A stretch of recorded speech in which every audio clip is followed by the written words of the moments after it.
Moi, je voudrais souhaiter bonne chance à Vital Kamerhe, mais ce que Vital ne doit pas oublier, nous étions dans un bateau. Lui, il a vu qu'il n'allait pas partir dans ce bateau. Vital est parti. Quand il est parti, je crois, pour le moment, quand je suis ce que Vital dit, au PPRD, on ne travaille pas, il n'y a pas de visibilité au niveau du gouvernement. Je vais dire tout ce qu'il dit. Vous avez trahi tout ce que vous avez décidé ensemble. Nous avions trahi, mais Vital devait parler quand il était avec nous.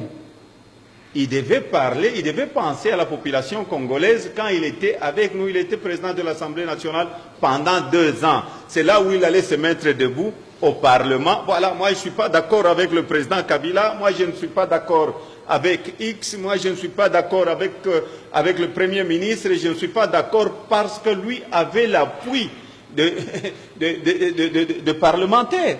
Donc lui, c'était presque la deuxième personnalité du pays.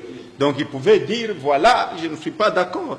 Mais il y a des gens aussi qui disent qu'ils ne sont pas d'accord quand ils ne sont pas aux commandes. Moi, quand je réclame mes 40%, la retenue à la source, je suis gouverneur. Aucun jour, le président de la République m'a interdit. Voilà la démocratie que Joseph Kabila a amenée dans la République démocratique du Congo. Quelles sont vos relations avec Joseph Kabila? Est-ce que vous allez être candidat à l'élection présidentielle? Vous savez, quand je suis rentré d'exil, on m'a traité de tous les noms. Et ma première année, il y a eu beaucoup de gens qui m'ont accusé chez les chefs de l'État. Vous pouvez poser la question chez les chefs de l'État. Même notre collègue, notre camarade Vital Kamerhe, quand il est venu au Katanga, oui, il est allé même dire au chef de l'État que moi j'étais le plus mauvais gouverneur, que j'étais là pour faire un coup d'État et que j'allais trahir la République. Que j'allais trahir la République et j'étais candidat président de la République. Vous pouvez poser la question au président de la République. Et j'avais répondu au chef de l'État, je dis donnons le temps au temps. Jean-Marie, si j'étais candidat, j'allais dire tout haut que je suis candidat à la présidence de la République. Si Vital a déclaré qu'il est candidat à la présidence de la République, c'est parce que le président Kabila a amené la démocratie.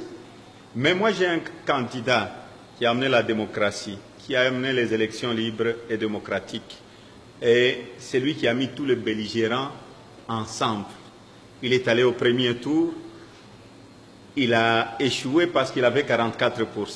Il n'est pas dictateur, sinon il pouvait dire j'ai gagné les élections, je vais rester président. Il est allé au deuxième tour et il est allé aussi après en justice pour être candidat président de la République. Moi je ne serai pas candidat, j'ai un seul candidat qui est là, le chef de l'État.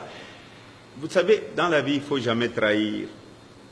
Dans la vie il faut être fidèle parce que quand vous quittez le pouvoir, moi aujourd'hui le président de la République peut me demander, il dit Moïse, la population ne veut pas tout ça parce que c'est la démocratie. On ne veut pas de toi comme gouverneur. Mais à la minute même, je vais rentrer chez moi à la maison, mais je vais rester dans le parti. Je ne suis pas dans le parti pour être gouverneur parce qu'aucun jour je pensais être politicien. Quand j'ai commencé à travailler, quand je suis devenu gouverneur, il ne fallait pas d'abord trahir la confiance du président de la République, qui m'a choisi de devenir son gouverneur. Le Katanga n'est pas n'importe quelle province.